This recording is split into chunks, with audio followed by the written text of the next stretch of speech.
Dr. Eloy, bem-vindo. Obrigado, Como André. está? Obrigado pelo convite. Nada, obrigado por ter vindo. E eu acho que é das pessoas que veio que teve de fazer a distância menor para chegar aqui. Foi só sair dali e caminhar um bocadinho. Estou a 200 metros do meu local de trabalho. Teve o privilégio. Nós vamos falar muito de ciência de informação e eu, antes de começarmos a falar, como eu tenho reparado que as pessoas têm uma formação muito diversa nesta área. Vêm de diferentes contextos e nós falamos em ciências de documentação, falando em ciência de informação e muitas vezes não sabemos bem o que é que significa. Há uma discussão epistemológica muito grande ainda. E por isso eu acho que, como as pessoas vêm de formações tão distintas, eu acho que um bom ponto de partida é começar por contextualizarmos a sua carreira para ver qual é a sua perspectiva sobre esta área. Por isso queria, de forma muito breve, muito sucinta, o que é que estudou e por que instituições é que passou até chegar onde está agora como diretor aqui da Universidade de Minho. Ok, muito bem. Eu sou, de formação, sou um arqueólogo, costumo de brincar a dizer que sou um arqueólogo não praticante, portanto fiz a licenciatura em História, variante de Arqueologia, na Faculdade de Letras da Universidade do Porto, mas no final do curso comecei a perceber que não era essa exatamente aquilo que eu ia gostar mais de fazer. Depois tive a sorte de ter um professor que foi o professor Vítor Sá, que me, digamos, que estimulava os alunos a fazer trabalhos de investigação e, portanto, fiz trabalho de investigação sobre fontes históricas, andei a consultar arquivos, bibliotecas, etc. E depois, pronto, isso foi uma das coisas que me desviou inicialmente, digamos, da arqueologia. E depois o segundo ponto foi que fui para a tropa e na tropa, digamos, fiz a recruta, estava tudo encaminhado para ser instrutor, portanto, para dar instrução a outros soldados, mas entretanto tinha feito os testes psicotécnicos e tinha sido selecionado para ir para a direção de serviço histórico-militar no Estado-Maior do Exército em Lisboa. E, portanto, tive depois uma tropa santa, porque ainda por cima andava quase sempre à civil, de segunda à quinta-feira, entrava segunda-feira de manhã e saía quinta-feira ao final da tarde, e estive durante um ano e pouco a fazer investigação sobre o Exército no tempo de Marquês de Pombal. Portanto, passei um ano a ler cartas do Marquês de Pombal para o Conde de Lippe e do Conde de Lippe para o Marquês de Pombal. O Conde de Lippe foi o general prussiano que o Marquês de Pombal trouxe na altura da guerra de 1762. Pronto, isso desviou-me completamente para esta área. Depois comecei a trabalhar no arquivo, a montar o arquivo histórico e o centro de documentação do Partido Comunista Português, em Lisboa, quando saí da tropa. Estive lá a trabalhar há algum tempo e aí percebi que tinha que também fazer formação nesta área e fui fazer as ciências documentais na Faculdade de Letras de Lisboa, que acabei em 90, e depois em 91 vim aqui para cima para a universidade, já depois de ter feito as ciências documentais. Só uma última nota também, digamos, que é uma característica um bocadinho pessoal, nas ciências documentais. Eu sempre me interessei um bocadinho por questões de tecnologia, mas de facto não sabia muito, não sabia quase nada. Nas ciências documentais foi a minha primeira contacto mais a sério com a informática, ainda com a informática do tempo da Maria Cachucha, como se costuma dizer, não é? Com computadores, o sistema operativo em disquete, não sei o que. Mas isso eu também percebi, eu tive várias vezes esta questão de ter a intuição, de certa forma, de perceber o que é que ia moldar o futuro e percebi que isso era uma coisa muito importante e interessei muito e passei a ser, de facto, um grande entusiasta e, na altura, com algum conhecimento já relativamente aprofundado das tecnologias nessa altura. Até ser diretor de serviços, porque aí a pessoa passa a fazer gestão e não tem grande capacidade. Nessa altura estamos a falar de que década? 80, estamos a falar, eu fiz a formação entre 88 e 90. Nessa altura era surpreendente pensar-se que as tecnologias não iam ser predominantes? Não era. Ou seja, havia muita gente que ainda estava convencida de que a tecnologia, pronto, era uma coisa útil e não sei o quê, mas eu acho que muitas pessoas não tinham, digamos, mesmo nessa altura ainda, estamos a falar que, por exemplo, nessa altura estavam a começar a surgir os sistemas Windows. A maior parte das interfaces dos computadores na altura ainda eram interfaces caractere, era MS-DOS e não sei o quê. Eu ainda aprendi tudo com MS-DOS e interfaces orientadas ao caractere. Nada, interfaces gráficas. Já foi quando eu comecei a trabalhar, já foi tipo em 90, 91 que eu comecei já havia antes, mas pronto, ainda não eram muito comuns. Nessa altura, muitas pessoas não tinham a dimensão do que, digamos, da importância que isto ia ter. O mesmo se passa depois com a internet, mas podemos depois ir um bocadinho mais à frente falar disso. Sim, eu só estou curioso, é porque agora nós temos sempre o benefício de retrospecção, que vendo agora, nós percebemos que é óbvio que esta tecnologia e que os interfaces gráficos, o uso de computadores, revolucionou por completo a forma como nós produzimos e gerimos a informação. Só que torna-se quase inesperado nós tentarmos fazer o exercício de perceber como é que isto não era óbvio. Ou seja, para as pessoas pensavam que era uma coisa que vinha e ia, que não ia ficar. Não, eu acho que já era relativamente óbvio que, digamos, que eles iam ter um papel cada vez maior, mas o papel que têm hoje, digamos, é natural que a maior parte das pessoas, que a maioria das pessoas, digamos, não conseguissem antecipar o que, digamos, o papel que tem hoje. E pronto, a história que eu posso contar também rapidamente da internet é... Eu também depois fui um entusiasta da internet, também tive eu costumo dizer que tive 2 epifanias profissionais, uma delas foi a internet, numa viagem de comboio para Lisboa, em que eu peguei num livro, por acaso, sobre a internet e percebi que isto ia mudar o mundo. Foi claramente isto. Ao ler, isto vai mudar o mundo. E tornei-me um grande entusiasta. E já passado um ano e tal, pronto, esta epifania foi para aí tipo em 92, 93, estava cá eu há pouco tempo, e depois em finais de 94 eu estava a dar formação a técnicos de biblioteca aqui na universidade, e tinha vindo até de um evento, e decidi dava um módulo chamado Difusão de Informação, onde não se falava de internet, nem nada disso, e decidi, pá, isto é impensável estar a dar formação a estas pessoas e não lhes falar disto. Pronto, eu vou dar uma aula sobre a internet, correio eletrónico, não sei o quê. Na altura era um conceito, sobretudo, que a implementação prática... Eu já tinha correio eletrónico, já utilizava Telnet, que é uma coisa que não sei se o André ainda conhece, que era o acesso remoto a computadores, por exemplo, para fazer pesquisas em bases de dados nos Estados Unidos, eu já utilizava Telnet para me ligar a bases de dados para fazer pesquisas, já tinha correio eletrónico, e eu dei uma aula, e já havia outros serviços, o Gopher, que foi o predecessor da web, e já havia a web, eu tinha aliás... Penso que descobri a web, digamos, eu comecei a tomar contato com a web também tipo em meados de 93, início de 94. E pronto, mas quando estava a dizer, pronto, em finais de 94, nesse curso aqui, dado ali no Serviço de Implementação para técnicos de bibliotecas, algumas das pessoas que trabalham hoje ali connosco, e eu comecei-lhes a falar de internet, correio eletrónico, não sei o quê, e comecei a olhar para eles e estava-lhes a falar de Marte. Claramente eles estavam a olhar para mim e disse assim, pá, este tipo está a falar de uma coisa. Sim. E eu costumo contar esta história e dizer assim, no final da aula eu disse assim, aquele de vocês que estiver a trabalhar numa biblioteca daqui por 10 anos e que não tiver a utilizar todos os dias correio eletrónico, vem ter comigo que eu pago-lhe uma lagosta. Não paguei lagosta nenhuma, portanto, isto passou-se em 94, já estamos portanto, já há 30 anos e não paguei lagosta nenhuma porque eu fiz esse desafio. Pronto. Mas só para ilustrar que era natural, sim. Eu também pensando assim, era natural que não fosse compreendido imediatamente o impacto potencial dessas coisas, não é? Isto ajuda a contextualizar, se calhar, o salto que a Biblioteca da Universidade do Minho deu na parte digital e na parte da divulgação na internet ao longo da sua chefia. Porque desde quando é que é diretor? 2002. A Universidade do Minho, nestes últimos 20 anos, 25 anos, tem dado um passo enorme na afirmação digital dos serviços e na divulgação da informação.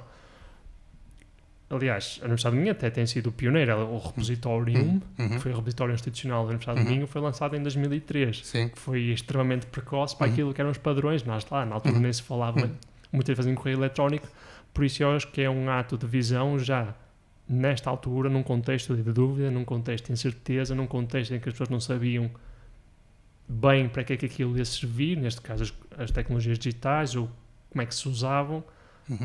Foi um salto de mágico, quase na altura. Aliás, e depois agora, mais recentemente, a Universidade do Minho também se tem afirmado com o projeto da Porta Aberta, do RECAP, que são projetos, no fundo, pioneiros de agregação ou de liderança nacional em termos de agregação de dados. Por isso, a mim parece-me que a Universidade sempre teve esta posição pioneira na vanguarda.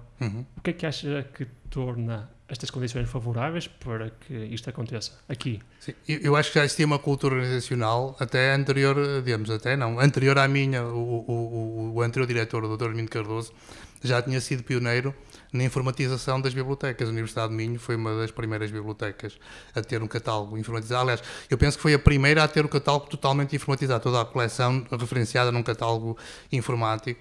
e portanto, e sempre foi também uma pessoa bastante aberta à inovação. E portanto, quando eu vim parar aqui, eu acho que, digamos, construí, digamos, e aumentei isso, e portanto, e fiz uma série de, quase de desafios também na altura ao Dr. Armindo, por exemplo, ele acolheu muito bem, por exemplo, ainda que, ou seja, eu fiz e depois mostrei, e ele, quando viu, também acolheu muito bem a criação das primeiras páginas, as primeiras páginas de internet das bibliotecas em Portugal foram criadas aqui em 94, lá está, em 94 eu criei as primeiras páginas web das bibliotecas da Universidade de Minho, que entretanto tiveram N versões, e portanto existia já essa cultura organizacional.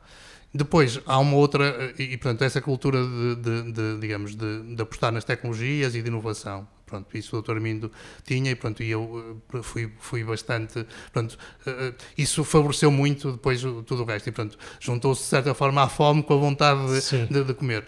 E depois, e eu sempre fui, e isso é uma coisa que eu tento inculcar nas equipas com quem trabalho, e tenho tido a sorte de trabalhar com equipas assim, de nós estarmos muito atentos àquilo que se passa no mundo, e não sermos paroquiais, e olharmos sempre para fora, e irmos participar em coisas.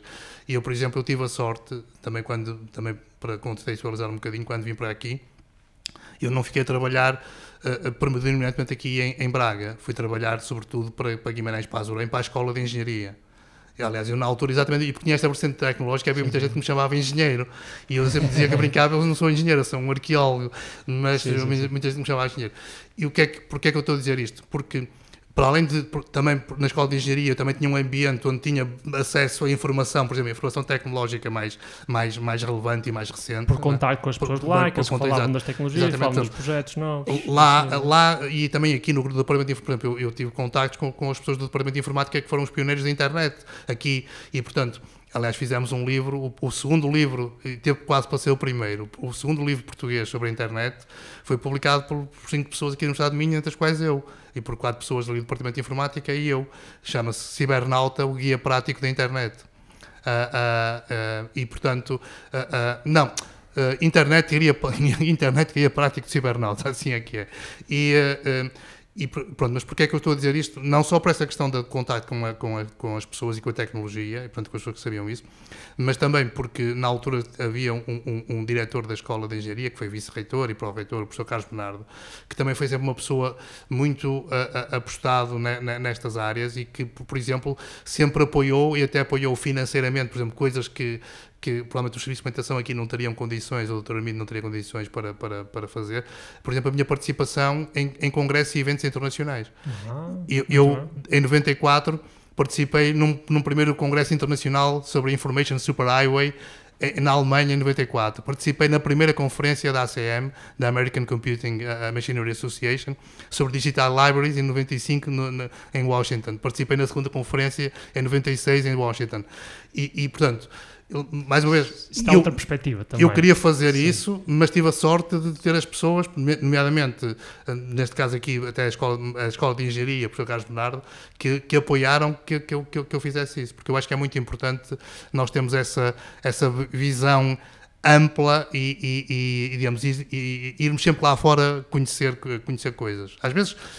Às vezes fazemos tão bem ou melhor que outros, mas é sempre importante nós contactar, mesmo quando fazemos, mesmo em algumas áreas agora, em que nós somos, temos um bom nível na área da ciência aberta, não sei o quê, é sempre importante conhecer outras realidades e outras formas de fazer e não sei o quê. Sim, é como no futebol e como na vida. Quando uma pessoa está à frente de qualquer coisa, o momento em que relaxa é o momento em que começa a ficar para trás. Exatamente. Porque o mundo não para, o mundo está sempre a evoluir, as pessoas estão sempre a tentar fazer coisas novas. Por isso, quando nós temos o erro de assumir que estamos numa situação de conforto e que tu temos de deixar de acompanhar, é porque alguém mais cedo ou mais tarde nos vai ultrapassar. E isto aplica-se, no futebol, porque as equipas fazem isto. É como mecanismo, quando uma pessoa ganha uma vez, de forma paradoxal, é mais difícil ganhar a segunda vez, por causa disto. Mas teve, no fundo, esta sorte de ter esta experiência de estar perto das tecnologias, que é também uma vertente que hoje em dia nós começa-se a valorizar muito. Nós podemos falar de... Aliás, quando na discussão entre ciências da documentação, ciências de informação, dentro da própria ciência da informação, outra da grande discussão é qual é o papel mesmo das tecnologias e qual é a formação ideal que as pessoas devem ter. porque há umas escolas ou umas linhas de pensamento que dizem que tem mais informação tradicional da documentação, das bibliotecas, dos arquivos, enquanto que depois há outras linhas de pensamento em que entram mais na integração de ferramentas mais perto quase do cientista da computação, com algumas valências da organização da informação. Por isso, da sua parte, como é que vê qual seria a formação ideal para alguém que está a começar nesta área hoje em dia? Eu acho que, provavelmente, aí estou um bocadinho no meio do caminho, ou seja, eu acho que há competências tradicionais, nomeadamente em termos de organização, representação da informação, metadados, portanto, compreender isto, o que é isto da informação e como é que ela se pode representar e organizar e quais são as suas propriedades, mesmo que algumas das ferramentas, por exemplo, eu até tive estes dias a escrever um texto para um evento que vai acontecer agora em setembro, e escrevi lá isso, mesmo que eu acho, por exemplo, que coisas como a catalogação ou a geração manual de metadados vão perder importância. Manual, sim. Manual, estou a dizer, a geração manual, eu disse, aliás, foi o que eu escrevi, a catalogação em geral e a geração manual de metadados vão perder importância. Eu queria focar o manual, porque o manual eu concordo em absoluto, porque cada vez mais há um esforço para que os metadados sejam produzidos não só de forma automática à nascença ou extraídos depois através de... Nós hoje temos cada vez mais capacidades de computação e, portanto, de inteligência artificial, etc. Portanto, podemos, idealmente, e aí lá está, as pessoas com formação na nossa área, o pessoal das ciências da informação e da tecnologia, podem ter um papel muito importante nisso, que é, digamos, ajudar a que os documentos nasçam eles próprios já, digamos, com os metadados, digamos, necessários, não é? Pronto, mas e depois a extração automática, mesmo a posteriori, através de inteligência artificial, etc. Mas, para voltar à questão, eu acho que essas competências continuam a ser úteis. Ao mesmo tempo, também é muito importante ter pelo menos uma boa base, digamos, de tecnológica, ainda que as ferramentas, como cada vez que nós percebemos, têm uma obsolescência muito grande. Eu, por exemplo, posso dizer, brincando um bocadinho, eu era um craque no mini micro CDS Easy, que era o software que se utilizava nas bibliotecas em 92. Isso hoje serve-me para zero, não é? Mas eu de facto sabia muito, acho, pronto, eu não gosto de ser muito vaidoso, mas eu sabia, pronto. A questão é que nós também temos percebido mais recentemente na própria evolução para Bolonha, na universidade, que o que interessa não são tanto os conhecimentos finais, mas antes o processo. Ou seja, não é tanto aquilo que se sabe, mas os passos que uma pessoa consegue dar para aprender mais. Ou seja, as bases que uma pessoa tem, não para aprender aquilo que sabe, mas para aprender coisas novas também no futuro. Claro. E aqui nas tecnologias, como diz, é exatamente isso, porque as tecnologias estão sempre a mudar, mas se calhar o que não muda é a disponibilidade mental sequer para estar aberto para aprender coisas novas. Exatamente. Então, mas neste caso, hoje em dia, qual entendem que são as tecnologias mais importantes para desempenhar, não sei como é que se chama, um cientista de informação, um profissional da informação, um curador de dados, não sei. Eu acho que todas as tecnologias, que é um bocadinho de lá para Alice, mas todas as tecnologias têm a ver com a web e, portanto, por exemplo, eu acho que na nossa área, por exemplo, e isso é uma das coisas que eu tenho falado e pronto, né, que tem a ver até com a questão da agenda da ciência da informação, por exemplo, na área da publicação científica, a publicação científica é uma das áreas onde estamos longe de esgotar ou de utilizar todas as potencialidades da web. Continuamos a fazer e a pensar e a fazer coisas, digamos, como se faziam em papel e muito ainda formatados e muito ainda presos às coisas do tempo do papel. Portanto, e tudo que são tecnologias e standards web, e, portanto, são coisas muito importantes, e acho que cada vez mais a área, digamos, da ciência dos dados, portanto, ou seja, a questão da compreensão e, digamos, lá está, e também há competências nossas que podem ser úteis também para o processamento de dados, pronto, e isso é uma área que por exemplo, que eu já não domino, por exemplo, e eu gostava de ter tempo para começar para poder... Quando diz processamento é na parte mais técnica da recolha de dados, ou seja, mesmo das próprias pipelines. Sim, lá está, eu não tenho os conhecimentos suficientes para saber exatamente em que áreas ou em que aspectos específicos é que isso pode ser mais relevante, mas parece-me claramente que lá está, mais uma vez, eu acredito que cada vez mais nós vamos fazer isso através de ferramentas automáticas, ou seja, Sim. Não pela inteligência humana, mas pela inteligência das máquinas. Mas para as máquinas terem inteligência é preciso haver inteligência humana antes. Exato. E, portanto, é aí nesse ponto que eu acho que ter, digamos, que os cientistas de informação, o pessoal que trabalha, que tem a formação nesta área, pode ser útil. E pronto, e isto cruza também com a outra área, que tem, de certa forma, a ver com isto, que é as questões também da inteligência artificial. Sim, e, portanto, mas, por exemplo, estamos a falar de inteligência artificial. Para programar um algoritmo é preciso saber linguagem de programação. Sendo que, por exemplo, saber uma linguagem de programação como o JSON é uma valência importante. Sim, talvez, ou seja, eu aqui também não gosto de ser muito digital, no sentido que tem que ser 0 ou 1, ou seja, eu acho que é importante talvez para uma boa parte dos perfis, mas provavelmente pode haver perfis que são na mesma úteis. O que eu estou a dizer, mais uma vez, é que não temos de ter todos exatamente o mesmo perfil. Eu acho que provavelmente vai haver, digamos, muitos perfis que vão beneficiar e gente que vai beneficiar de ter conhecimento, por exemplo, de uma linguagem de programação, etc.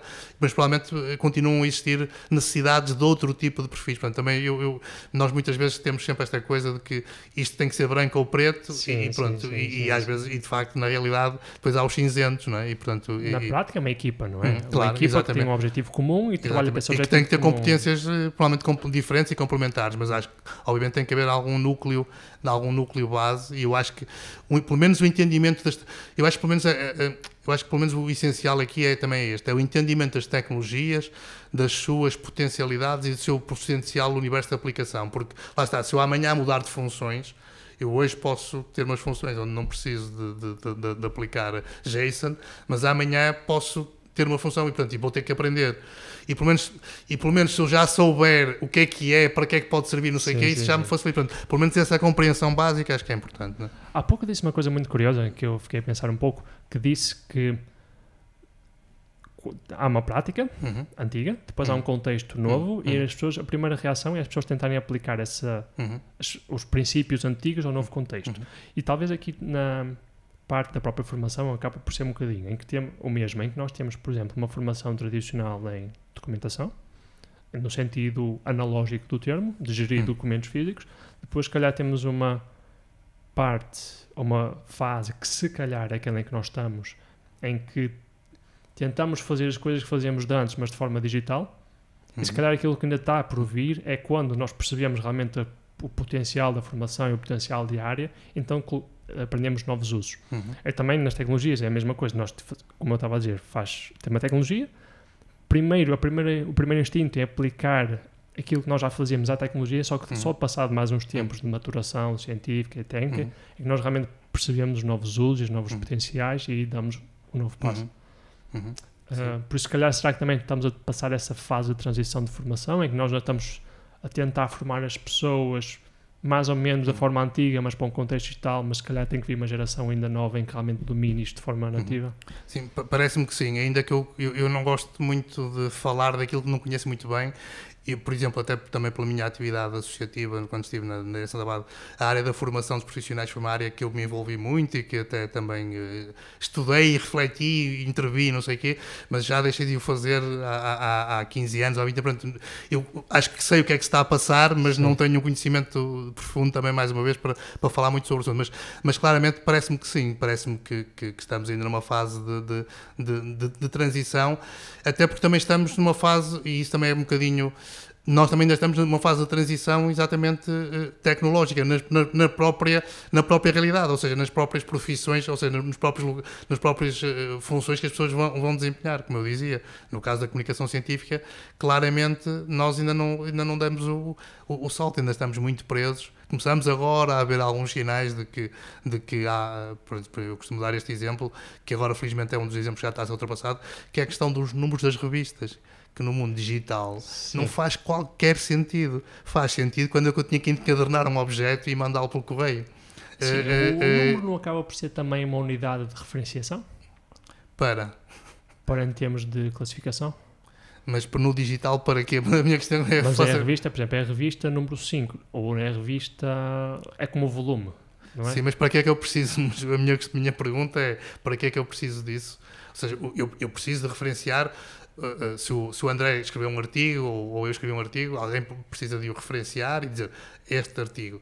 Eu preciso referenciar, digamos, o conteúdo, digamos, e o conteúdo, referencio o conteúdo e referencio, digamos, e ao referenciar o conteúdo preciso referenciar o conteúdo. Eu posso dizer que é da revista X ou não, e já agora cada vez mais até temos objetos que nem pertencem a revista nenhuma e que são referenciáveis e aliás, na minha opinião, o futuro será até um bocadinho esse. Mas a minha questão é, não há valor, pelo menos que eu veja, mas estou disponível para mudar de opinião, não há valor nenhum em referenciar apenas o contentor. Para que é que eu preciso referenciar apenas o contentor? Eu posso referenciar o contentor referenciando o conteúdo, mas o contentor só, dizer assim, a revista X, ou o número X da revista, em termos informativos, qual é o valor disso? Em termos informativos é que reflete o modo de publicação. É que isso poderia funcionar, por exemplo, usar só um identificador único como um DOI para o artigo. E nós dizíamos, ok, este artigo tem este DOI e foi publicado nesta revista. Ponto. Por isso, sabes que ele é desta revista, pertence a este agregado ou pertence a este contexto e se queres ir ao artigo, vai ao DOI. Só que isso seria um modelo de publicação, se calhar, contínua, como se as revistas estivessem sempre a lançar artigos, mas o que me parece, e corrijam se eu estiver errado, o que me parece é que os números são lançados de uma só vez. Mas esse é o meu ponto. Porquê? Porque isso vem da tradição. Houve um momento na história, que foi os últimos 350 anos, onde isso fez todo sentido. Que é quando eu tinha que juntar um conjunto de artigos, imprimi-los, encaderná-los e mandá-los pelo correio. E aí, claro, eu não podia mandar um artigo. Apesar de que havia, já agora, isso até está na origem, não sei se o André sabe isso, mas isso até está na origem do archive, do primeiro repositório. Os físicos sempre circularam os pré-prints. Sim. Eu escrevia um artigo e fazia fotocópias, isso já dos anos 60, 70. Faziam fotocópias e mandavam tipo 50 exemplares para os 50 colegas da física que trabalhavam naquela área e mandavam o pré-print. Ao mesmo tempo que mandavam para a revista, para ser publicado na revista, faziam um pré-print. E às vezes também fazia outra coisa, e eu ainda sou desse tempo, sou velhinho desse tempo. Nos anos 90, ainda, por exemplo, nas revistas que nós não assinávamos, eu pedia um reprint. Escrevia ao autor, eu cheguei a fazer isso, escrever ao autor, e ele mandava-me uma cópia do artigo. Pronto, para dizer o quê? Mesmo nessa altura já circulavam as unidades de informação individualmente. Sim. Mas eu percebo que nessa altura isso não era prático. O que era prático era reunir 10 artigos ou 20 artigos numa revista, encaderná-los e mandá-los.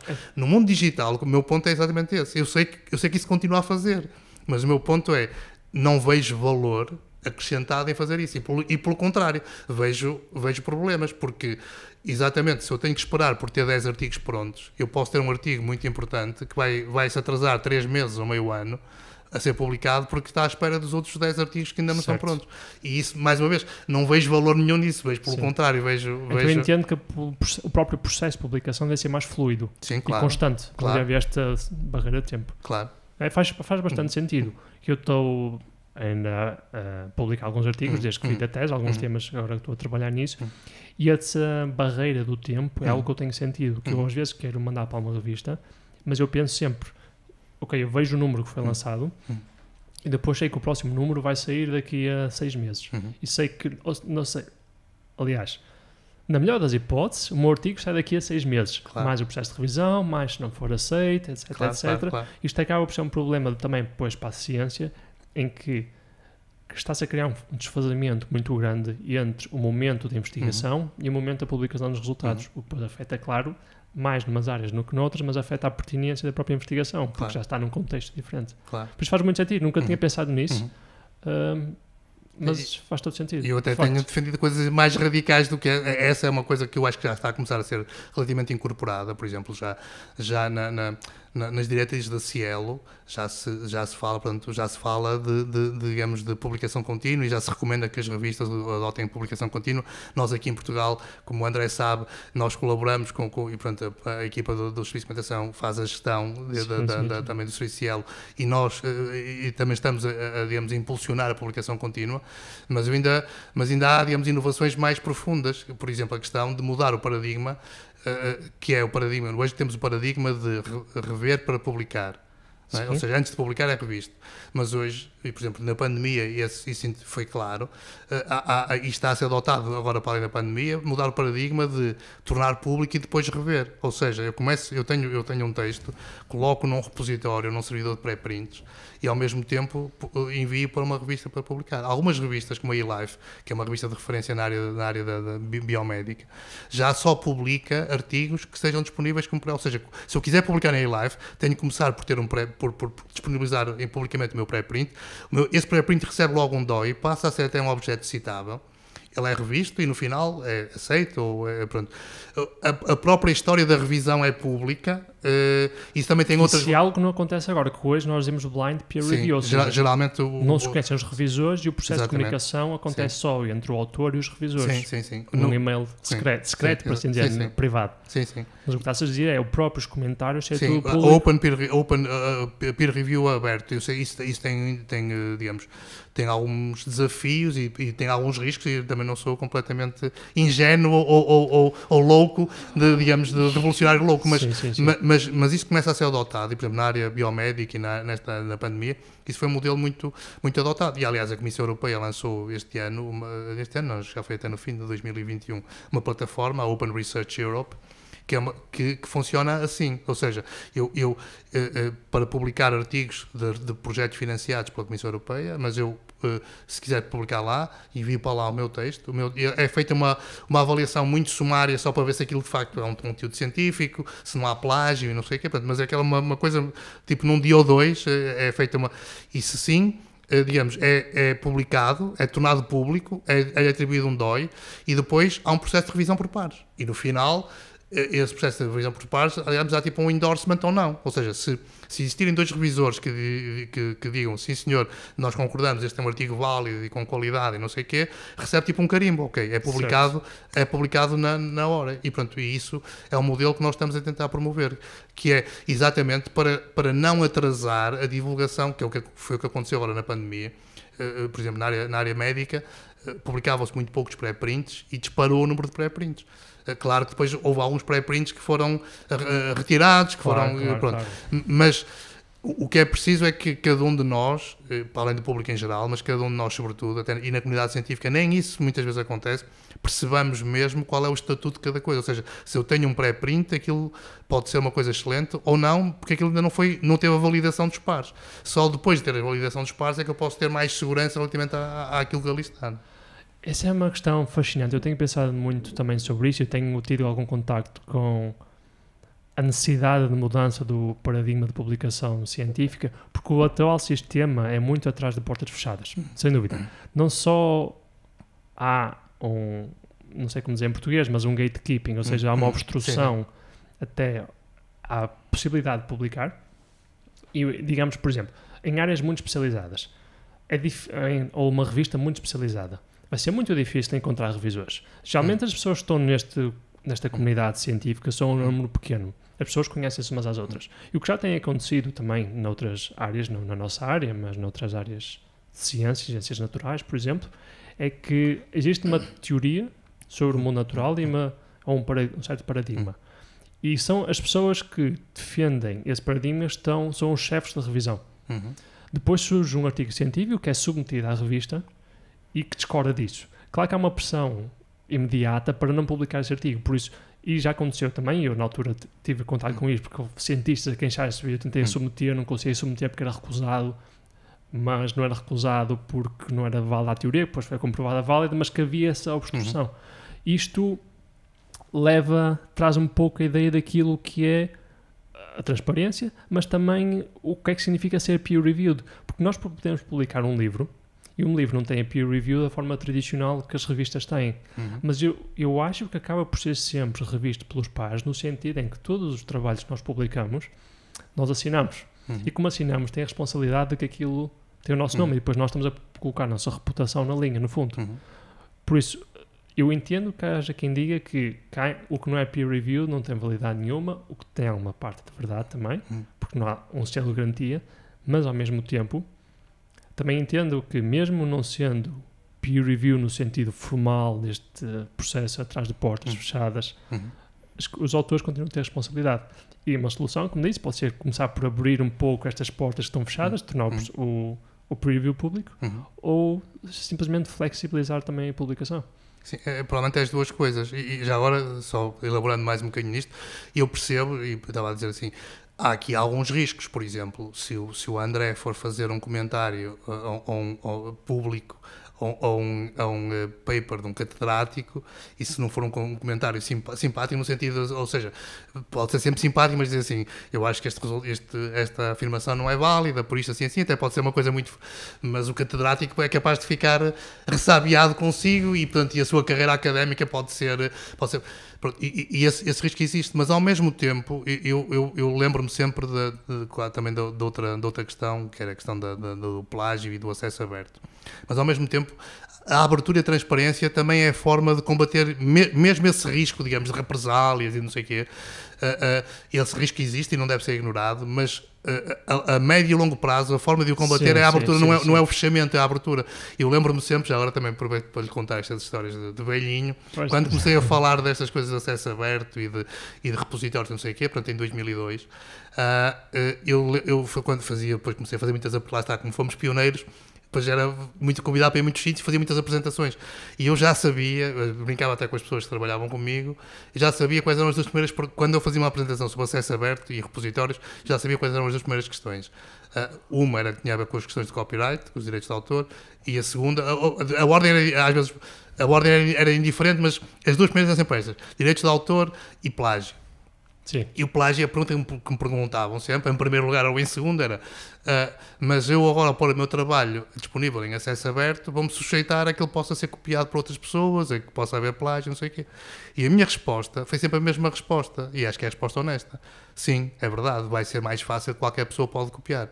Agora, há outra coisa que também é verdade, é que é muito mais fácil, ainda mais fácil, que ele possa ser detectado. Porque enquanto as coisas estiverem fechadas, enquanto toda a literatura científica estiver fechada, digamos, a detecção do plágio é bastante mais difícil. Quando tendermos para termos a literatura científica mais aberta, isso acontece. Sim. E, aliás, a comprovação disso é que nos últimos anos têm sido detectados mais casos de plágio e as pessoas começam a autorregular-se. E quando, exatamente, ou seja, eu por saber, por exemplo, uma das coisas que acontecia, e até já aconteceu aqui na universidade, por exemplo, as pessoas nas teses de mestrado e de doutoramento muitas vezes faziam plágio. Mas hoje, como as pessoas sabem, por exemplo, que existe a obrigação de depositar a tese no repositório, provavelmente há até um autocontrole social sobre isso. Mesmo as pessoas tinham, obviamente que isso não, as pessoas não fazem isso, mas mesmo os 5% de pessoas que possam fazer isso começam a ter receio de o fazer, portanto é autocorretivo. E a mesma coisa acontecerá, eu acho, também com a revisão por pares. E para terminar, portanto, eu acho que é as duas coisas que o André referiu. Portanto, eu acho que é, por um lado, devemos mudar o paradigma de publicação e, portanto, e mais uma vez, no digital, o custo de eu tornar público um paper é muito pouco. No impresso eu tinha que imprimir e formatar, não sei, mas o custo de tornar público num repositório, num servidor pré-print, não sei o quê, é um custo muito baixo. O custo sistémico é um custo muito baixo. Portanto, eu posso começar por fazer isso. E depois, a parte da revisão por pares, porque é que também deve ser aberta? Tem outras vantagens. Por um lado, torna transparente todo o diálogo. E segundo, há um outro fator aqui, que é um fator crítico, que é a questão da avaliação dos investigadores.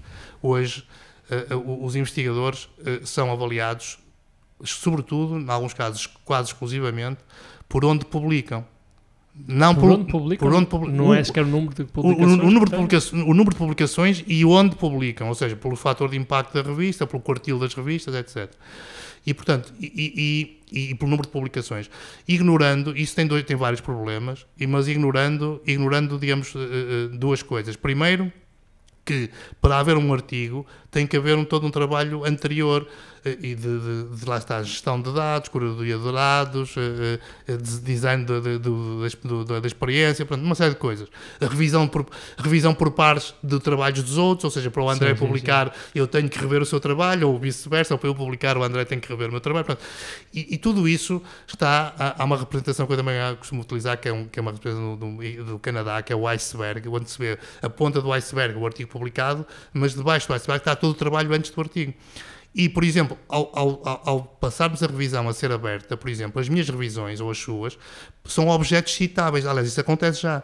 Tem também um DOI. Ou seja, o André escreve um artigo num pré-print, pede uma submissão para uma revista de que eu sou revisor, por exemplo, e eu faço a revisão, e a minha revisão tem um DOI que está associado ao seu artigo. Portanto, e quem for ler, pode ler o seu artigo e a minha revisão. E o André pode responder à minha revisão e dizer assim, sim senhor, tem razão neste ponto, mas eu não concordo consigo nesse outro ponto. E isso tudo é público e transparente. E mais uma vez, contribui para que quando o André ou eu formos avaliados, sejamos avaliados não apenas porque publicamos 2 artigos durante este ano, mas publicamos 2 artigos, fizemos 3 revisões, fizemos 2 comentários, etc. Há aqui muitas coisas relacionadas e que poderemos desconstruir.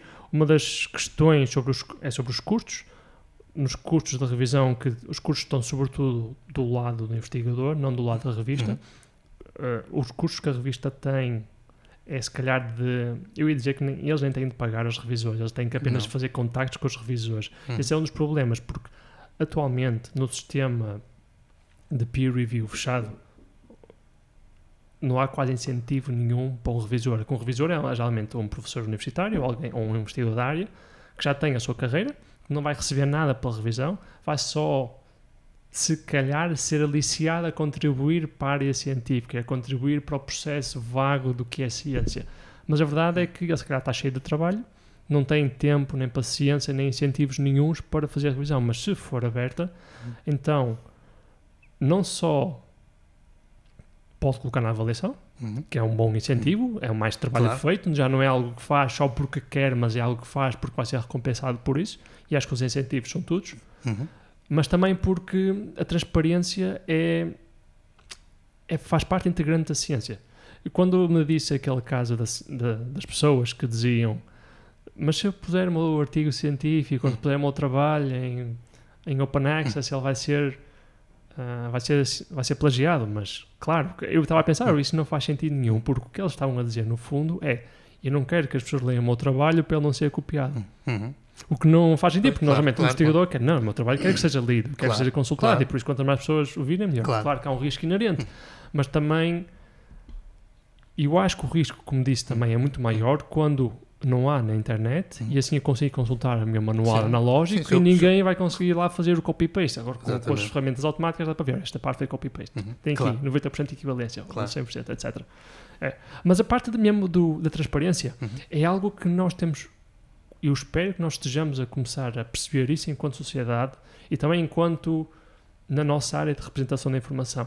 Que nós partimos de um contexto em que nós tínhamos aquelas descrições autoritárias sobre os recursos, como a ideia dos fundos documentais, só vem de uma instituição, só há esta ordem original, tem que pôr os documentos todos que vêm da mesma proveniência, do mesmo produtor, neste caso, e o que nós temos começado a ver mais nestes anos recentes é a necessidade de nós reconhecermos, nós enquanto gestores de dados, enquanto pessoas que organizam a informação e que criam estas representações, depois essas representações vão ser os websites, os instrumentos de acesso às bases de dados, nós começamos a perceber que essas próprias representações são também elas subjetivas. E aquilo que nós pensamos que é certo pode não ser certo. E isso reforça a ideia de que é preciso nós comunicarmos sobre ele, nós sermos transparentes, nós dizemos nós fizemos isto desta forma, e também nós dizemos que não há sequer um modo correto de representar as coisas. Claro. Depois entra na questão, isto entra também depois na questão da internet dos link data, que não sei como é que se diz em português, são dados ligados. Sim, dados ligados, acho. Que é uma tecnologia fascinante, sim, sim. Que já está a ser usada também aqui na universidade nos últimos projetos mais recentes, não é? Como a Porta Aberta. Sim, andamos a usar no Porta Aberta e estamos agora a começar, eu estou num projeto internacional, que é o Notify, que exatamente tenta resolver algumas dessas questões, digamos, que estamos aqui a falar da publicação científica, por exemplo, de ligar repositórios e seguidores pré-prints com serviços de peer review aberto, de aquilo que nós chamamos de revistas overlay, ou seja, revistas cujos conteúdos, digamos, estão distribuídos em diferentes repositórios e depois, no fundo, o que a revista faz é quase fazer o peer review e pôr um carimbo a dizer estes artigos estão de acordo com os padrões desta revista ou deste serviço de revisão, e nós utilizamos Link Data Notifications, portanto, que é também, mais uma vez, é uma tecnologia da web, mas é uma tecnologia de link data. Aqui são notificações de link data para ligar estes diferentes serviços, para ligar repositórios, serviços de publicação e de revisão por pares, repositórios de publicações e repositórios de dados, por exemplo, ou seja, de poder os repositórios comunicar automaticamente quando eu tenho um dataset que referencia uma publicação, ou vice-versa, quando eu tenho uma publicação que referencia um dataset, e eu, por exemplo, aqui o nosso repositório da Universidade de Minho, poder notificar o Dataverse, o repositório de dados, sim. de que esta publicação fez uma citação, digamos, deste dataset, e isso ser feito, não ter que ser feito manualmente, mas poder ser feito automaticamente. Portanto, isso é um projeto em que estamos a trabalhar. Então, o Link Data, em essência, como é que caracterizaria esta forma de representação? Como é que representaria? O que é que caracterizaria? Em termos de sumário, em termos de representação de informação, porque nós temos várias tecnologias de representação da informação, temos 4 grandes modelos, são mais modelos de representação, temos 4 grandes modelos, temos o modelo tabular, em que depois, por exemplo, a base de dados Excel, em que temos uma coluna, uma tabela, temos o modelo relacional também, temos também o modelo hierárquico, como o XML, e depois temos o modelo em graph, que é, neste momento, o Link Data. E uma coisa que tem acontecido é que quando surge uma nova tecnologia ou modelo, há geralmente uma hype associada. As pessoas veem, não percebem bem para que é, mas veem que é algo fantástico, depois há um hype muito grande e depois, passado algum tempo, aquilo vem abaixo porque as pessoas percebem, ok, para isto aqui não cumpria tanto os sonhos que nós queríamos, porque nunca cumpre, há sempre exceções, e diz que o tempo de maturação só vem passado um bocado depois desta desilusão, deste vale de desilusão mesmo, quando as pessoas percebem não só que uma tecnologia não ia cumprir os objetivos todos iniciais e que eram se calhar demasiado virtuosos, como também não é tão mau como se pensou logo a seguir, mas que há ali um ponto intermédio em que uma concepção rápida. Por isso, neste momento, o Link Data... Eu acho que estamos provavelmente nesse vale. Acho que estamos no vale, acho que estamos a começar a sair parece-me, mas posso estar, isso só o tempo dirá, parece-me que estamos a começar a sair do vale. Acho que já passamos a fase do hype aqui há uns anos atrás, acho eu, já talvez do Link Data provavelmente já foi para aí há 5 ou 6 anos. Sim, 2015, 2016, por aí. Por aí. 2014, 2015 foi, acho eu, o hype.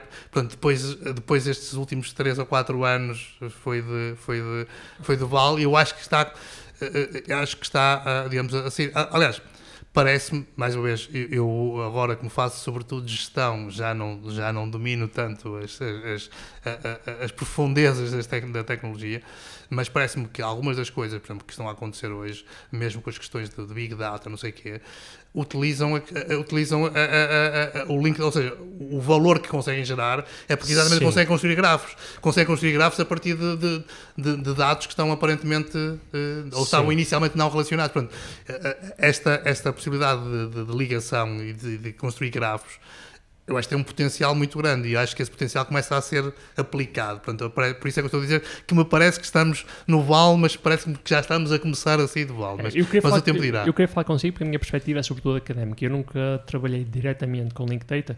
O que eu sei sobre Link Data foram coisas que fui lendo, artigos que falavam do potencial, do ponto de vista epistemológico, mas para quem se calhar não está tão por dentro, o Link Data, aliás, é só uma forma de representação, e no caso das formas de representação não existe um modelo correto, depende sempre do contexto. Cada modelo tem as suas vantagens e desvantagens, e não se trata de dizer que um é sempre melhor que o outro. Depende dos contextos, depende muito.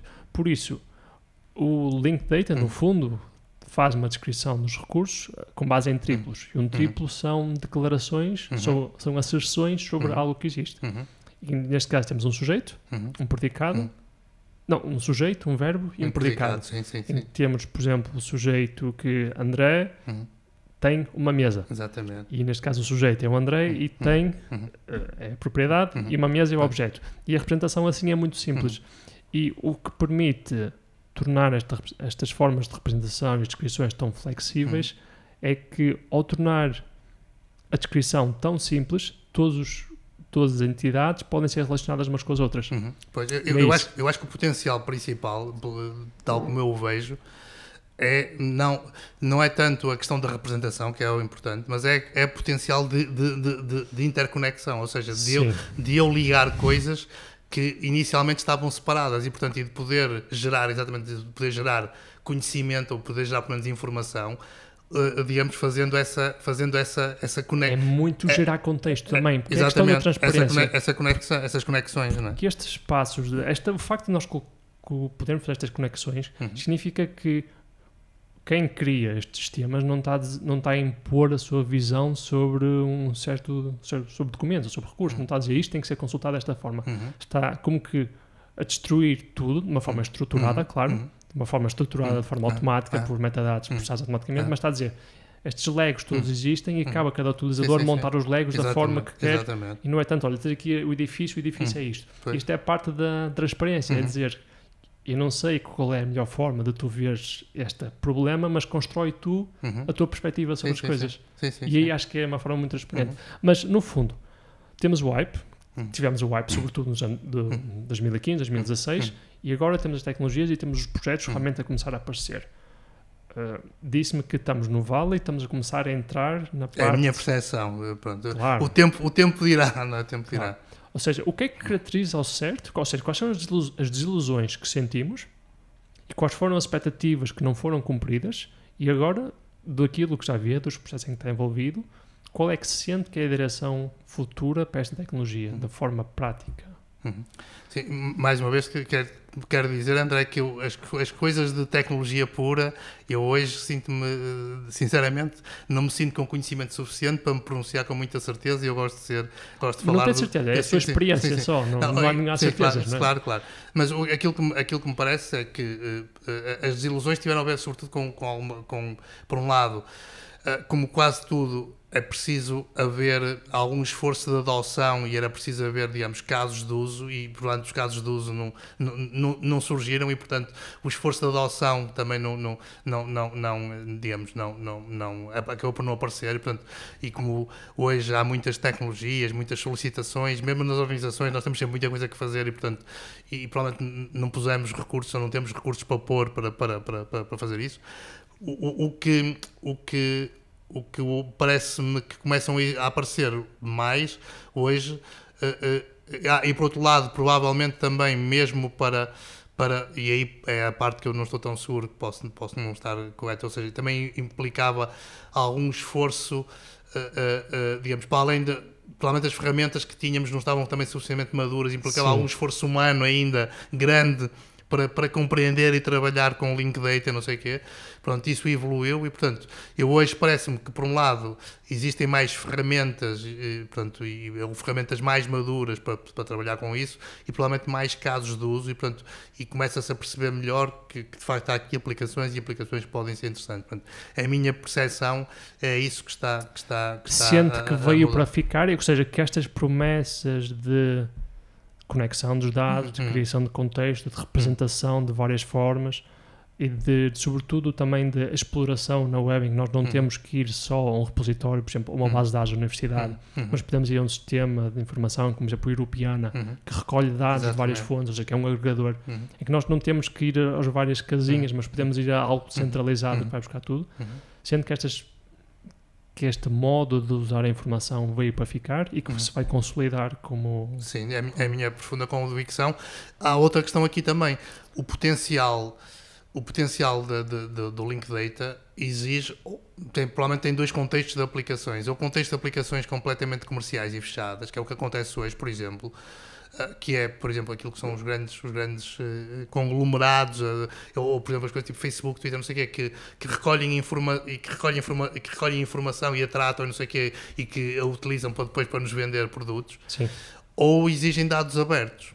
E esse também é outro problema, é que em 2015, 2016, nós temos vindo a ter cada vez mais dados abertos, mas provavelmente, por exemplo, o Europeana é um bom exemplo, mas provavelmente também, digamos, ainda não atingimos uma massa crítica, digamos, suficiente, sobretudo em várias áreas, para isso ser completamente visível. E, portanto, essa também provavelmente foi outra evolução. Hoje temos mais dados abertos, eu também acredito, como obviamente, e como batalho para isso, que vamos ter mais dados abertos e isso também vai contribuir para perceber melhor o potencial e para construir mais casos de uso e para mostrar coisas em que o Link Data é mesmo útil, não é? Ou seja, ao nível depois de formação, porque para ter mais dados descritos desta forma, ou seja, para ter os metadados estruturados enquanto link data, é preciso haver pessoas qualificadas para o fazer. Isso, voltamos a entrar à questão da formação profissional. Entende que, neste momento, os cursos estão a dar formação adequada, ou seja, as pessoas que saem têm compreensão destes modos de organizar a informação, ou é que é preciso fazer mais algum trabalho, ou se calhar mudar algum curso, mudar alguma cadeira? Eu, mais uma vez, não conheço com detalhe os cursos atuais, ou seja, conheço o currículo, mas não assim, sei, mas em termos ver no mercado, ver competências gerais das pessoas no mercado. Em termos gerais, parece-me como acontece quase sempre, parece-me que há sempre algum atraso entre aquilo que são as necessidades e aquilo que é a oferta, digamos, da formação. Certamente, parece-me que há algum atraso, mas mais uma vez, eu acho que, como falámos há um bocadinho, mais do que, digamos, as tecnologias, por exemplo, mais do que as tecnologias específicas, as ferramentas específicas de Link Data, o que era importante era que as pessoas saíssem dos cursos de Ciência e Informação a perceber o que é o Link Data, quais são os potenciais, aquilo que a gente falou um bocadinho, quais são os potenciais, quais são os casos de uso, quando forem trabalhar, em que contexto é que aquilo depois as ferramentas para trabalhar, em princípio, isso vai já fazer parte da formação contínua, da formação ao longo da vida. Eu vou ter que aprender a trabalhar com a ferramenta A, com a B, com a C, porque a ferramenta A hoje, daqui por 2 anos, já é completamente obsoleta, porque já existe uma coisa melhor, não é? Ainda sobre a formação, um aspecto curioso que eu sempre sempre me intrigou muito, foi que a Universidade do Minho tem este contexto, como estivemos a falar, pioneiro na área, tanto pelo Dr. Armindo, depois também ao longo da sua gerência ou da sua direção, sempre teve esta proximidade muito grande com as tecnologias e com esta área para ser uma referência nacional, mas, curiosamente, ao nível das grandes universidades portuguesas, e estou a pensar em Coimbra, Porto, Lisboa e Braga, é a única que não tem nenhum curso, nem licenciatura, nem mestrado, nem doutoramento em ciência da informação ou ciência da documentação, ou como quisermos chamar. E o que eu dizia, acho curioso como é que não tem a formação na casa, mas consegue atrair pessoal relevante o suficiente para fazer projetos fantásticos, como tem estado a fazer. Não tem, há uma história também, essa posso lhe contar, é uma das minhas grandes frustrações profissionais, é a Universidade de Minho não ter formação na área, porque durante 2 anos eu, digamos aqui a ordem completamente, nem fui eu que impulsionei nem que liderei isso, mas participei muito ativamente, mas pronto, a professora Análice Batista, do departamento que está agora no Departamento de Sistemas de Informação, e o professor Armando Malheiro, que está agora na Universidade do Porto, reunimos basicamente quase semanalmente, durante bem 1 ano e meio, 2 anos. Isto em que altura? Em que anos? Em 1996, 97. Ok, vai ter 90 ainda. Pronto. Ou seja, já lá, portanto, tipo 2 ou 3 anos antes do curso ser criado no Porto. Sim. Pronto. Portanto, discutimos muito, tivemos muitas discussões epistemológicas. Eu, por acaso, não sou muito até de discussões epistemológicas agora, porque mas com o Armando Malheiro era inevitável, temos muitas discussões epistemológicas e não sei o quê. Desenhamos um currículo todo para um curso da Universidade de Minho.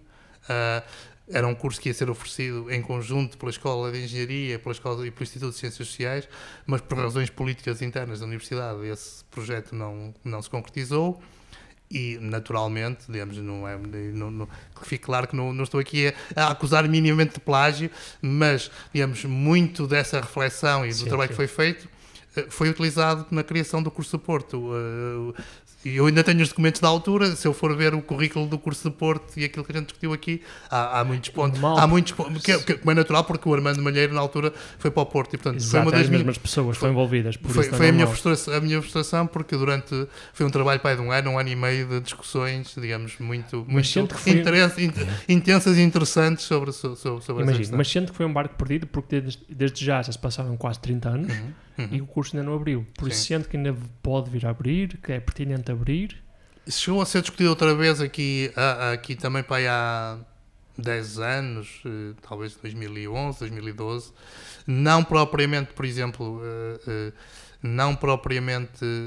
um curso, digamos, de ciência de informação, mas a possibilidade, por exemplo, de começar a fazer formação na área da ciência dos dados.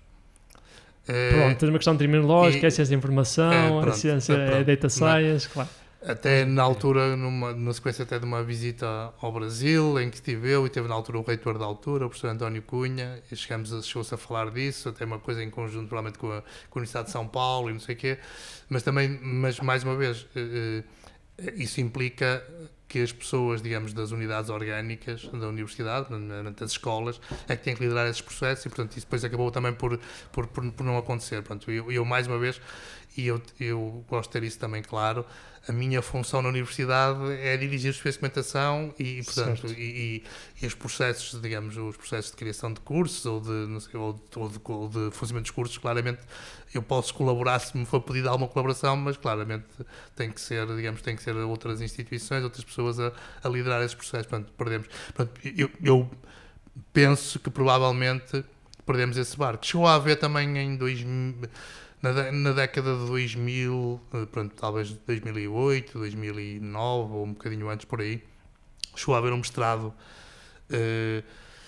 que eu não sei se chamava mesmo Bibliotecas Digitais, chegou a haver um mestrado aqui a funcionar, mas acho que só funcionou para aí tipo duas edições, uma ou duas edições. Na altura foi liderado pela Análise Batista, que foi uma pessoa também já agora com quem, sobretudo na década de 90, trabalhamos muito e discutimos muito, tínhamos e temos muitas perspectivas comuns sobre isso. Por exemplo, ela é uma entusiasta, ela é bastante entusiasta e bastante mais conhecida do que eu, por exemplo, sobre Link Data.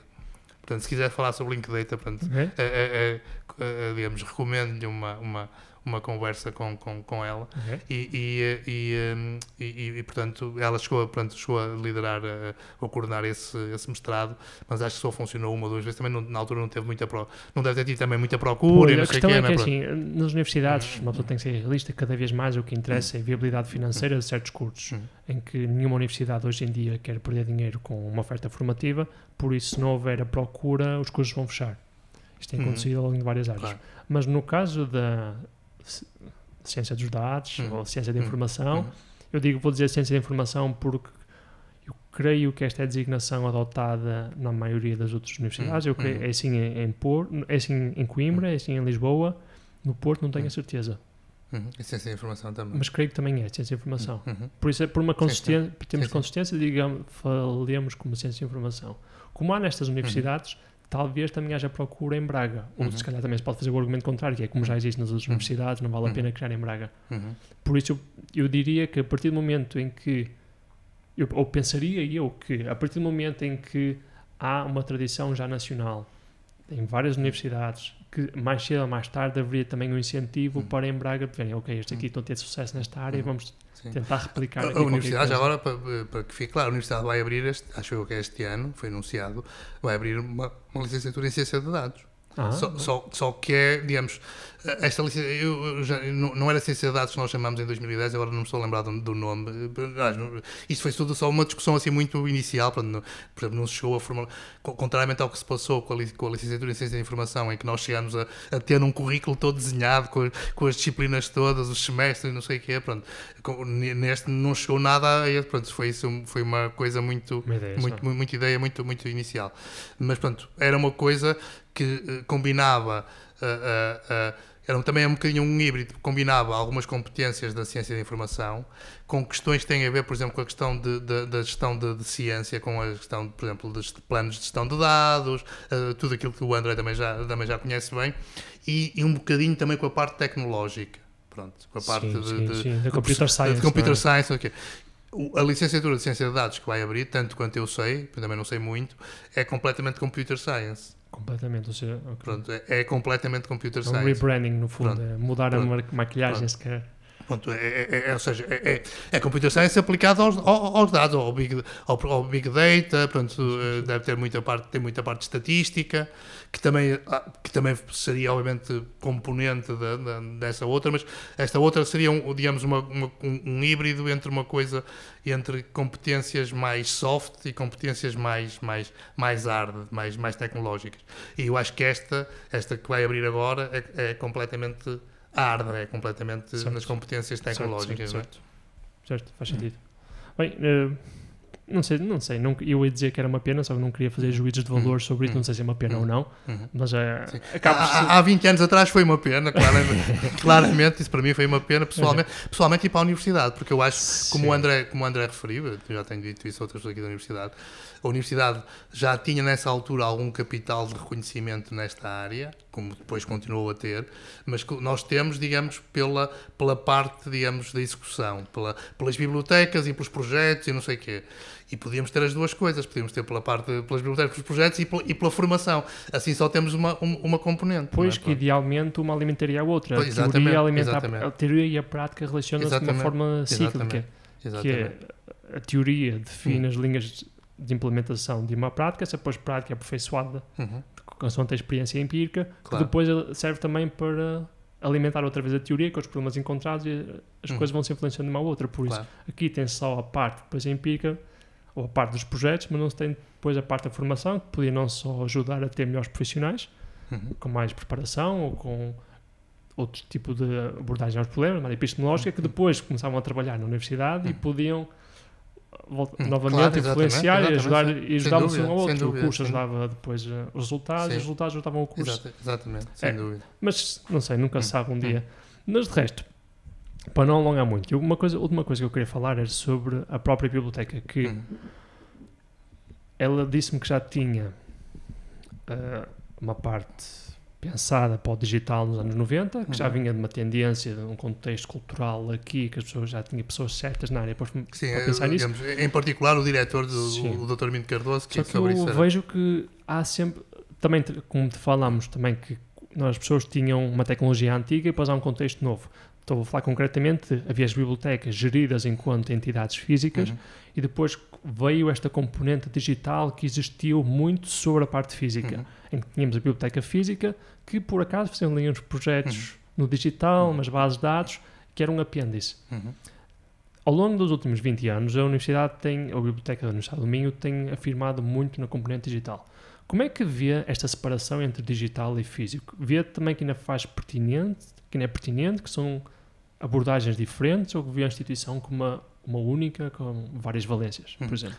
Eu vejo o papel das bibliotecas, vejo como único, com várias valências e com coisas que vão evoluindo ao longo do tempo naturalmente.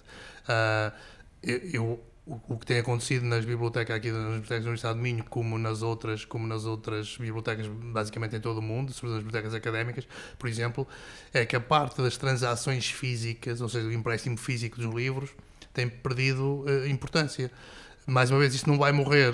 Vão continuar a existir gente que vai precisar de recitar livros e de ler livros físicos em papel e em alguns casos, por exemplo, até contrariamente contrariamente ao que se dizia aqui há 10 anos atrás, de que os e-books e os livros físicos iam desaparecer, aqui os e-books. Os últimos anos, por exemplo, eu acho que os últimos que tenho ainda são pré-pandemia, dados de 2018 ou 2019. Por exemplo, nos Estados Unidos cresceu mais a venda de livros em papel do que de e-books, por exemplo. Sim. E, portanto, isso tem acontecido, mas pronto, mas de facto, por exemplo, em termos de empréstimos, de número de empréstimos ou nas bibliotecas, aqui no Minho, como em Portugal, como lá fora, isso tem vindo a diminuir. E provavelmente essa parte, digamos, da coleção física e da utilização da coleção física vai perdendo alguma importância. Não vai desaparecer, é necessário que continuemos a prestar esse serviço, mas vai perder alguma importância. Por outro lado, tem ganhado importância, tem aumentado a importância dos espaços, por exemplo, dos espaços e da diversidade dos espaços e da diversidade de serviços. Ter espaços que me permitem fazer coisas diferentes, por exemplo, nós estamos aqui a gravar isto num estúdio do André, mas, por exemplo, há bibliotecas que nós aqui ainda não temos, mas eu espero que tenhamos, há bibliotecas que oferecem estúdios para que as pessoas possam fazer trabalhos por exemplo, de áudio e de vídeo, por exemplo. E, portanto, o espaço da biblioteca deixa de ser apenas a mesa de trabalho numa sala de leitura cheia de livros, para poder ser um espaço onde as pessoas podem fazer barulho e estarem 8 pessoas a utilizar um quadro interativo, ou fazer uma coisa qualquer, utilizar os computadores, ou um estúdio para gravar áudio e vídeo, ou outro tipo de coisa qualquer. E nós temos procurado, na medida das nossas possibilidades, também investir aí. E, finalmente, investir na parte digital e, sobretudo, eu costumo dar este utilizar muito este exemplo e, pronto, e no texto que disse que tinha acabado de escrever agora também falo desta coisa, que é a biblioteca que as funções da biblioteca, que eram geralmente de intermediação de fora para dentro, ou seja, nós recolhíamos recursos de informação para pôr à disposição da nossa comunidade, portanto intermediávamos entre o que existia no mundo, reuníamos, descrevíamos, catalogávamos e disponibilizávamos para que fosse consumido localmente. Sim. A biblioteca é cada vez mais de dentro para fora. É um espaço não apenas de consumo, mas um espaço de criação.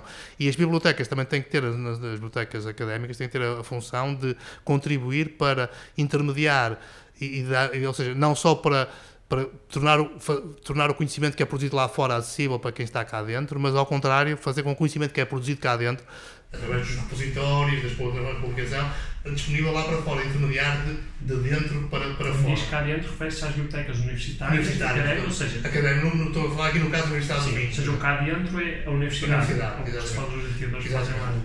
Nós até aos anos 2000, as bibliotecas sobretudo intermediavam de fora para dentro da universidade. Sim. E agora a nossa missão é acrescentar valor e dar visibilidade ao conhecimento que é produzido cá dentro. Portanto, as duas missões continuam a existir, portanto, também mais uma vez, esta do dentro para fora não vai eliminar a de fora para dentro, mas a de fora para dentro de facto está a perder importância e está a ganhar importância esta de dentro para fora, de darmos contribuirmos para darmos visibilidade e valor ao conhecimento que é gerado aqui dentro. Eu acho que cada vez mais essa dimensão, essa intermediação é cada vez mais importante. Portanto, a intermediação de dentro para fora e bibliotecas como espaço de criação e não apenas como espaço de consumo. Sim. A ideia das bibliotecas como espaço foi algo que eu aprendi quando fui às bibliotecas dos países nórdicos, em que via pessoas lá, não usar as bibliotecas só para ler, mas como disse, como espaço para estar com os amigos, para falar, para fazer outros projetos. E isso foi uma ideia muito boa, por isso eu vejo também que aqui na Universidade do Minho cada vez mais criam salas de estudo, salas de conversas 24 horas, salas de estudo em grupo e sim, na prática são estas duas valências que uma biblioteca se calhar vai tendo é um espaço social, acima de tudo, que depois também presta serviços de informação e que é uma porta de acesso ao conhecimento. Exatamente. Uma das coisas que eu falo exatamente nesse texto é exatamente que as bibliotecas têm que, e porque esse texto fala quer as bibliotecas académicas, quer as bibliotecas públicas, é que as bibliotecas têm que deixar de ser apenas instituições culturais para ser instituições sociais. Sim. Exatamente. Essa dimensão social das bibliotecas é uma coisa muito importante. E isso, o André disse agora quando viu isso nos países nórdicos. Isso é também uma das minhas sortes, digamos, é que eu como tive sempre o gosto e desejo de conhecer, de viajar, não sei o quê, e depois com os projetos que tive a oportunidade, eu procurei sempre exatamente conhecer essas experiências e estimulo muito, as pessoas que trabalham comigo sabem, estimulo muito a que as pessoas vão, e portanto, sempre, agora quando há programas Erasmus para funcionários, e eu tenho sempre estimulado muito, e infelizmente tem havido, os serviços de alimentação da universidade têm sido os serviços que têm mandado mais gente lá para fora, para ver, conhecer, porque acho que são sempre experiências muito enriquecedoras para as pessoas. São, sem dúvida. Sobre a sua carreira até o caso no fim, não é? Creio que se vai reformar daqui a uns anos. Em princípio, eu tenho mais 5 ou 6 anos de trabalho. Eu tenho agora um projeto Multify, começou agora, é um projeto de 4 anos e para mim, neste momento, é a menina dos meus olhos. Acho que é um projeto muito importante e com muito potencial e, portanto, esses 4 anos, pelo menos, eu vou estar, digamos, estou muito empenhado no projeto. Depois, não sei, mas não estarei, digamos, estou em condições de reformar, acho eu, daqui por 6 anos, acho eu. Ok, 6 anos. O que é que gostaria de ver mudanças na biblioteca nestes próximos, ou digamos, na próxima década? Ou seja, o que é importante que não tínhamos agora, são os próximos passos a dar? Para formar esta visão de biblioteca disso, não só como espaço, mas depois também como serviço de informação. Sim. Eu acho que e provavelmente tenho uma visão limitada, eu acho que precisamos de continuar sempre a trilhar este caminho da inovação e de oferecer novos serviços. Portanto, Eu neste momento não consigo, ou seja, eu sei dizer o que é que, por exemplo, que serviço é que eu gostava de ter. Gostava de ter um estúdio na biblioteca, gostava de ter mais espaços para trabalho em grupo, gostava de ter mais recursos, por exemplo, gostava de ter mais recursos digitais. Nós temos poucos e-books, por exemplo. Temos poucos, não temos poucos, mas devíamos ter mais recursos digitais. Portanto, gostava de ter mais recursos e mais oferta.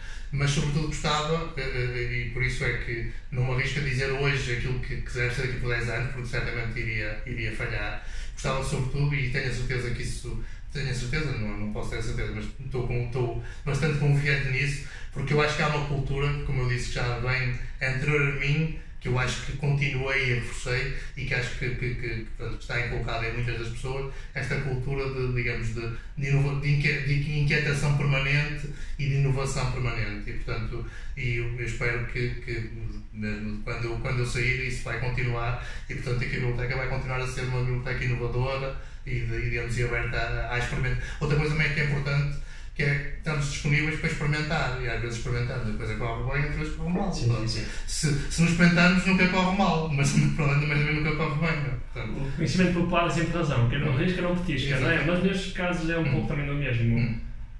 Em tudo há projetos que falham e que não há projetos que falham, que não correm bem, mas o que tem apenas a garantia de falhar é o que não é tentado. Exatamente. Isso é essa a ideia. Então, para resumir, para terminar, tem algum conselho para alguém que esteja mais jovem, esteja a começar na área, que esteja agora a definir as suas carreiras, os seus rumos, a definir o que estudar? De que forma é que eles podem ter sucesso nesta área? O que é que lhes diria? Eu acho que é um bocadinho isto que eu acabei de dizer, ou seja, que tenham bastante curiosidade, que olhem, que tenham, que procurem conhecer diferentes realidades. Quando temos um problema novo, essa é outra coisa que eu costumo brincar. Às vezes acontece, talvez quando sejamos mais novos, mas às vezes também acontece com gente mais velha, que é o que se chama o complexo de Frank Sinatra, que é fazer as coisas à minha maneira. E isso às vezes é bom, mas por outro lado, eu geralmente sempre que tenho um problema ou uma questão nova, a primeira coisa que eu faço é olhar se alguém já teve esse problema e se alguém já o resolveu e se já o fez. Depois eu posso não seguir essa solução, eu posso dizer, isto não é uma boa solução, mas o primeiro passo é sempre olhar para fora e portanto, e é sempre, sobretudo, o meu grande conselho é terem uma grande curiosidade, uma grande abertura e não ter medo, também não ter medo de arriscar. Quem não arrisca não petisca, e portanto nós temos que às vezes vamos falhar, mas provavelmente falharemos mais se não tentarmos. Sim, e neste caso eu imagino que por falhar significa também sair da sua zona de conforto, desenvolver novas competências tecnológicas, que não sentiria tão à vontade, para não correr bem. Sim, exatamente. Fantástico. Muito obrigado por ter vindo cá, ter falado, durante o seu tempo. É fantástico também falar sempre com alguém que tem tanta experiência e que também conhece as coisas na prática, mas que também gosta de falar sobre os assuntos. Não é só o Armando Malheiro que gosta de ligar por alto. Por isso foi um grande gosto tê-lo cá. Muito obrigado. Muito obrigado, André. Foi um gosto. Obrigado.